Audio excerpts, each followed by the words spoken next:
Of Arirang News, I'm Mark Broom. Let's start by taking a look at the day's headlines.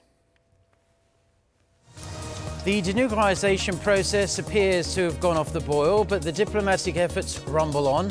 Washington's point man on North Korea is due in Seoul for talks with South Korea's top nuclear envoy. Hoping to give a boost to the local car industry, Seoul's finance chief presses the Trump administration to give South Korea some relief from US auto tariffs. Plus, citing threats posed by China and North Korea, Japan says it's going to develop its first aircraft carrier and sharply hike defense spending and its weapons capabilities in the coming years. Top story this morning, the US Special Representative for North Korea will arrive in Seoul in the coming hours for talks with his South Korean counterpart. Stephen Biegun and Seoul's Special Representative for Korean Peninsula Peace and Security Affairs, Do-hoon, will first meet on Thursday for nuclear negotiations. On Friday, they'll meet as the heads of the South Korea-US Working Group on North Korea to discuss the results of recent contacts between Pyongyang and Washington, as well as strategies to be implemented next year on the nuclear issue. That meeting will be held over two sessions, one on the regime's denuclearization, the other on inter-Korean exchanges. South Korea's finance minister, Hong Nam-gi, has asked his US counterpart Stephen Mnuchin for an exemption from tariffs on imported vehicles following the ratification of their revised bilateral trade pact. According to Seoul's finance ministry on Tuesday, they spoke for 20 minutes over the phone, covering a range of issues, including an exemption from the auto tariffs. Mnuchin said he would share Hong's concerns with trade officials in Washington. Seoul's finance minister also sought continued support for South Korea's trade with Iran as the US reimposed oil sanctions on Tehran, but granted South Korea and 7 other countries a temporary waiver on Iranian crude purchases. President Moon Jae-in met with officials from the Ministries of Commerce, Environment and Agriculture on Tuesday to look into ways to ensure some positive economic results in the new year after a generally disappointing 2018 for the local economy. Shin Se-min reports. President Moon Jae-in pointed out Tuesday that despite the government's push for innovative growth, one of its 3 core economic initiatives, such efforts have not been felt in the real economy. He was briefed by the country's trade ministry on its policy plans for the new year. And speaking in front of the press, the president called for all-out efforts to transform the very foundation of the industrial sector. He called for an overhaul of Korean industry and for making Korea's growth engines work again. There's still a chance, he said, to revive the country's manufacturing. 우리는 아직도 세계가 부러워하는 다양하고 튼튼한 제조업 기반을 보유하고 있습니다. 우리의 전통 주력 산업의 활력을 되살리고 스마트 공장과 스마트 산단 등으로 제조업을 혁신하고 고도화하면서 미래 먹거리 산업을 키워나간다면 우리 경제는 반드시 재도약할 것으로 확신합니다. The president pressed hard for tangible economic outcomes in the new year, saying he will use all policy means to improve corporate investment, which could include governmental procurement and research and development. On the environmental front, he ordered officials to clean up air pollution, which is directly related to people's health and is also a cross-border problem. 미세먼지 문제는 국가 차원의 아젠다로서 범국민적 관심사이자 또 국가 간의 과제이기도 합니다. 국민들이 편안하게 숨 쉴 수 있도록 환경부가 중심이 되어서 관계기관 간 협업을 강화하고 경유차 감축과 석탄 화력 발전소 감축을 포함한 핵심 정책을 차질 없이 추진해야 할 것입니다. He also called for more initiatives for firms that better protect the environment, pressing the importance of saving the environment while also promoting the country's economic growth. And meeting with officials from the Agriculture Ministry, Moon again highlighted the importance of innovation in farming, saying that the sector must work to provide new jobs for young Koreans by integrating communications technology. 신사민, Arirang News. Now, President Moon Jae-in is scheduled to meet this morning with the first Korean Interpol chief at the presidential office here in Seoul. Kim Jong-yang was elected head of Interpol last month after having worked within South Korea's police force for more than 2 decades prior to his retirement in 2015. After being elected to Interpol's top job, President Moon congratulated Kim on becoming the first South Korean to head the organization, tweeting that he sends congratulations to Kim together with the Korean people.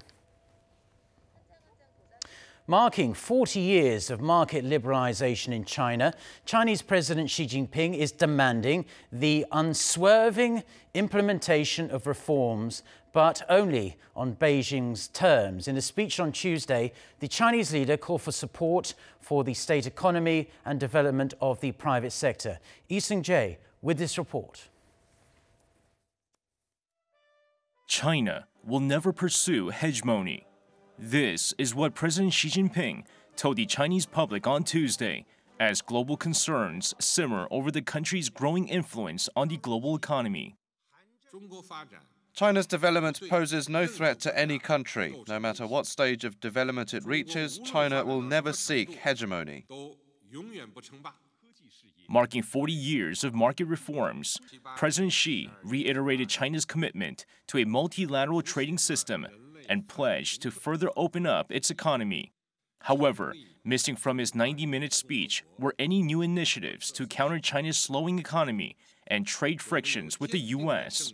The Chinese leader urged support for the state economy and the development of the private sector, and said China would expend efforts to open up and ensure the implementation of major reforms.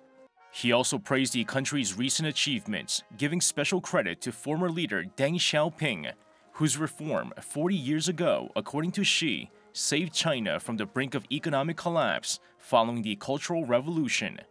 During the ceremony, 100 individuals were also recognized as pioneers of reform. They included former NBA star Yao Ming and billionaire Alibaba founder Jack Ma. During the ceremony, President Xi also emphasized the absolute rule of the Communist Party and its upholding of Chinese sovereignty. Lee Seung-jae, Arirang News. Japan has adopted new national military plans that call for beefing up its multi-dimensional military capabilities, citing increased security risks in Northeast Asia. Seoul and Beijing have already voiced their deep concerns about Tokyo's new plan. Kim Hyo-sun reports. Japan has laid out its new defense guidelines aimed at enhancing its capabilities to deal with security risks at sea, on land, and in outer space in order to counter potential threats from North Korea and China. To this end, the cabinet of Prime Minister Shinzo Abe approved on Tuesday to spend over $240 billion on national defense over the next 5 years. This is about $17 billion more than Japan spent on defense during the past 5 years. The medium-term defense program will deal with national security circumstances that involve Japan and identify defense capabilities which need to be strengthened.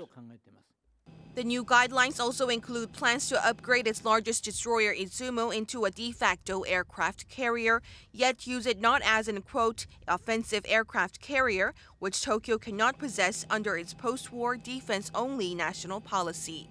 Following Japan's decision, South Korea and China responded by raising concerns. Seoul's foreign ministry said Tokyo needs to contribute to the peace and stability of the region and urged Japan to implement its security policies in a transparent manner. China expressed strong disappointment and objection, saying the new guidelines make groundless and irresponsible accusations against Beijing. China's foreign ministry spokesperson said on Tuesday that the new measures are not helpful for their bilateral relations. Kim Hyo-sun, Arirang News.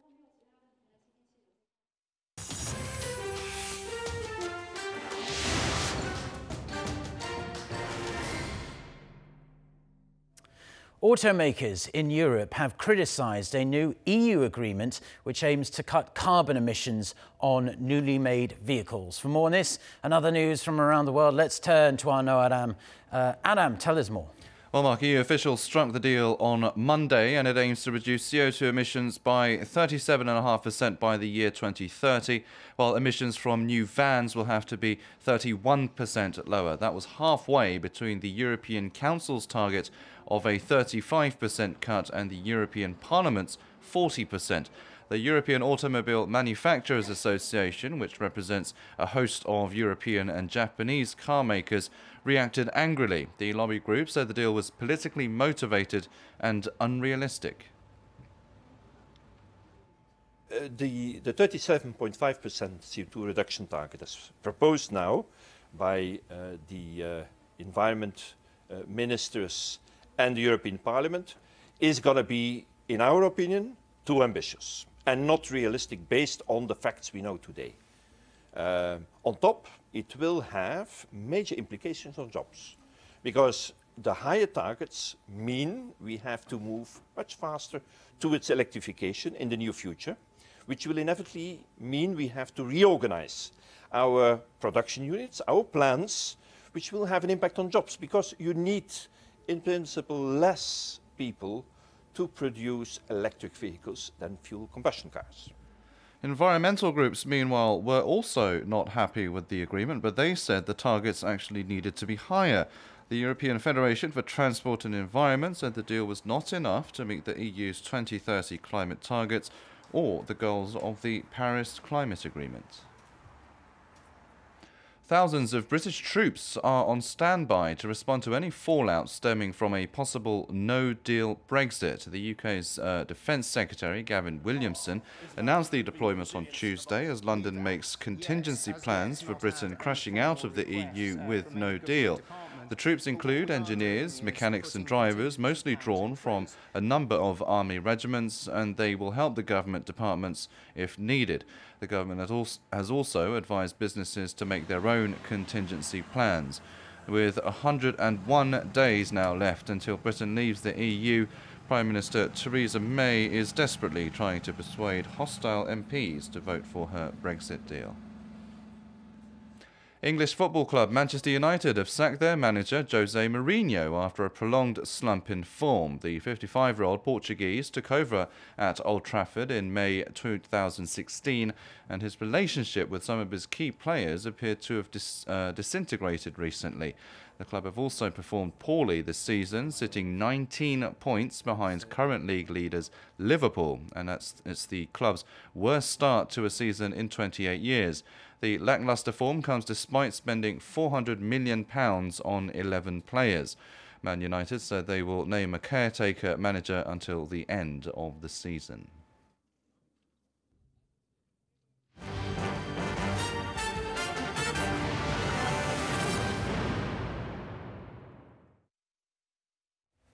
Thank you, as always, to our Noadam for the world news there. Now, in light of International Migrants' Day, celebrated on December 18th, the heroic act of a worker from Sri Lanka has been recognised by South Korea's Justice Ministry for saving an elderly Korean woman from a fire. He's been granted a permanent residency in the country. Cha Sang-mi went to meet with him in person in Daegu. A Sri Lankan man named Katabila Nimal won't have to worry again about qualifying for a visa to keep working in Korea. The 39-year-old ran into a burning house last year in Kunwi County, Gyeongsang-buk-do Province, near the apple orchard where he worked to save a 90-year-old grandmother trapped inside. He suffered second-degree burns on his neck, head and wrists, and trauma to his lungs from inhaling smoke. But when he realized that the woman was in the burning house, Nimal says he didn't stop to think before springing into action. 위험할 생각 안 했어요. 불할 때 집 아주머니가 엄마 안에 이야기 돌아왔어요. 엄마 안에. 그러니까 내 생각 우리 엄마들, 내 집에 엄마들, 한국 엄마들 다 사람 세계 엄마 다 사람 세계 똑같아요. 그러니까 위험할 생각 안 했어요. A former math teacher in his hometown, he came to Korea to earn money for his father's medical bills.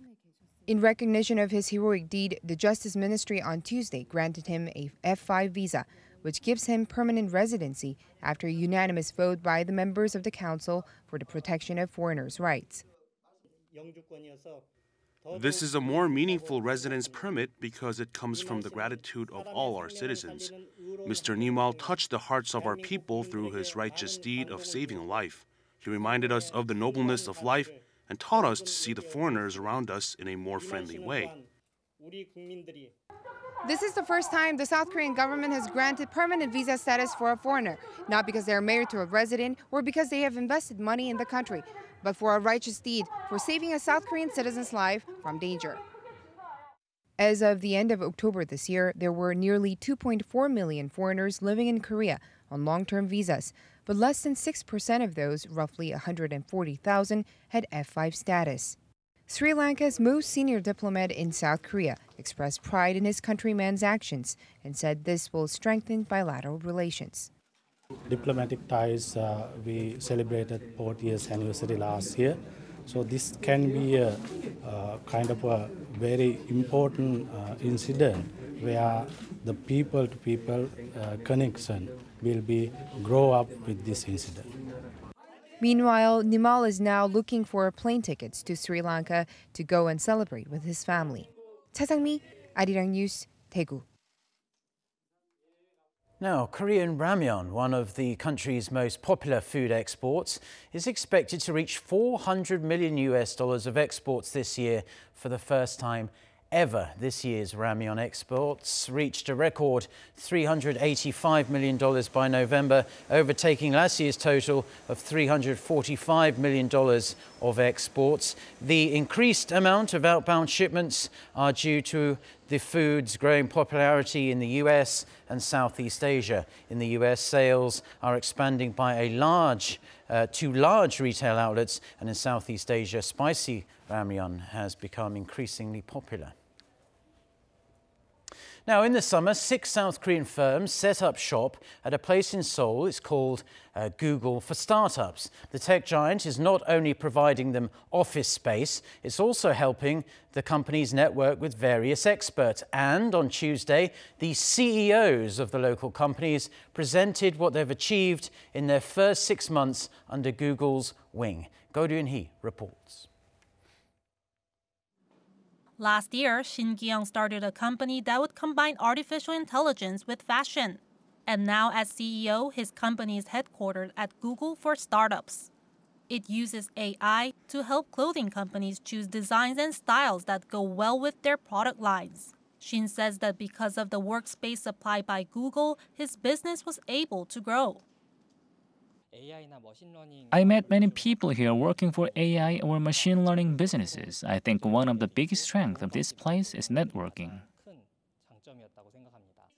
On Tuesday, representatives from the 6 startups, including Shin's, presented what they've achieved since July.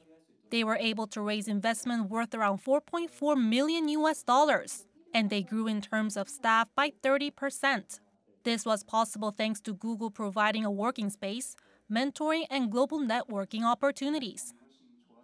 But I think most of all, startups need support. They need psychological and emotional support, that this is a really difficult thing that they're doing. So, what we really intend is to give them that support. Startups continue to boom in South Korea. Through October this year, the number of companies newly set up came to more than 85,000, an increase on year of 5.5%. To keep the trend going, the South Korean government unveiled new measures on Monday to support people starting their own businesses. By 2020, it plans to create a fund worth around $8.8 billion raised with private investors and focus most of it on businesses in the early stages rather than ones that are already growing. An expert cautions, though, that there's a lot more to starting a successful business than just setting up a company. There are 4 important steps to starting a business. First, finding a problem in society. Second, solving that problem. Third is the fun that you feel while solving it. And lastly, it's observing how entrepreneurship can benefit a country's economy. But here in South Korea, many are more concerned about starting a company than the problem people want to solve. 고륜이 Arirang News. Now, it seems that wine tasters are a dime a dozen these days, but there's a new tasting expert who's making waves here in South Korea. Lee Hee-jun has made it his goal to help shoppers find the best tasting sesame seed oil to help use in their favorite Korean dishes. Sobobin reports. This sommelier uses his expert training and knowledge not for fancy drinks, but to find the best examples of a traditional Korean cooking ingredient. Lee Hee-jun is a sesame seed oil sommelier. He goes around traditional markets across the nation learning the different local recipes for sesame seed oil and then introduces those oils to the rest of the country. Just like a wine sommelier, a sesame seed sommelier uses his or her expertise to find and make known the best oils. Right now, I'm the only sesame seed sommelier in the country. Making sesame seed oil is just like roasting coffee. The flavor and taste of the oil varies depending on the origin of the seed, the way it's roasted, and the way the oil is extracted. Lee Hee-jun only extracts 33 bottles of oil a month from a particular seed he's found somewhere in Korea. It takes a master skill to extract sesame seed oil in the traditional Korean way. Sesame seed oil is consumed by many people around the world, but what's special about Korean sesame seed oil is that the masters extract the oil on their own. Here we introduce sesame seed oils from 300 different masters across the nation every month. This month, it's sesame seed oil from Jeju Island, along with other products from Jeju. The seeds are grown in the island sea breeze, and even though they don't contain any salt, they still somehow have a salty taste. And this sesame seed latte is a specialty here, made with seeds from Jeju. By finding special products like these hidden across the country, Lee Hee-jun, the sesame seed oil sommelier, wants to keep working to bring traditional oils and products to the public. Sobobin, Arirang News.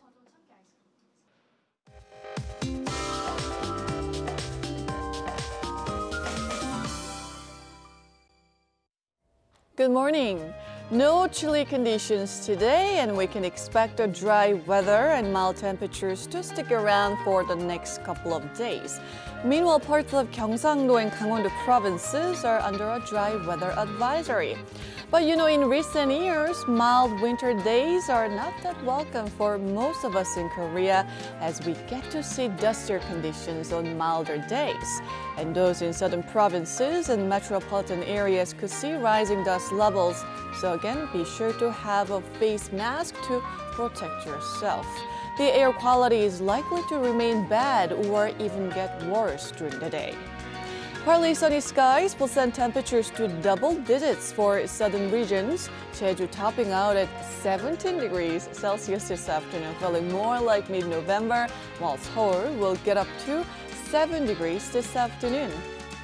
And expect to have relatively mild temperatures even on Dongji, the winter solstice, this Saturday.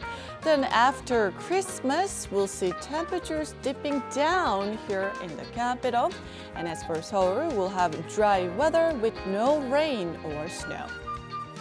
That's Korea for you, and here's international weather for viewers around the world.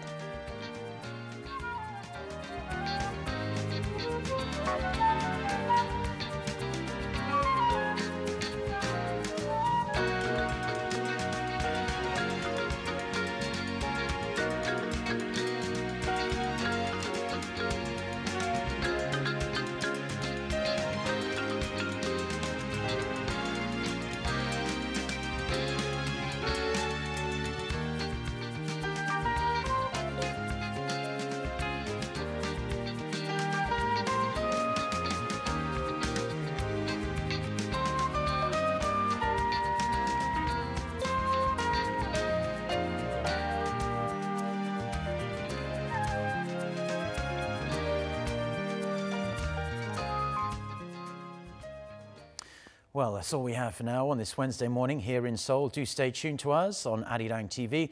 Plus, we'll have our next newscast coming up at noon Korea time with our very own Lee Ji-yoon. So until then, goodbye.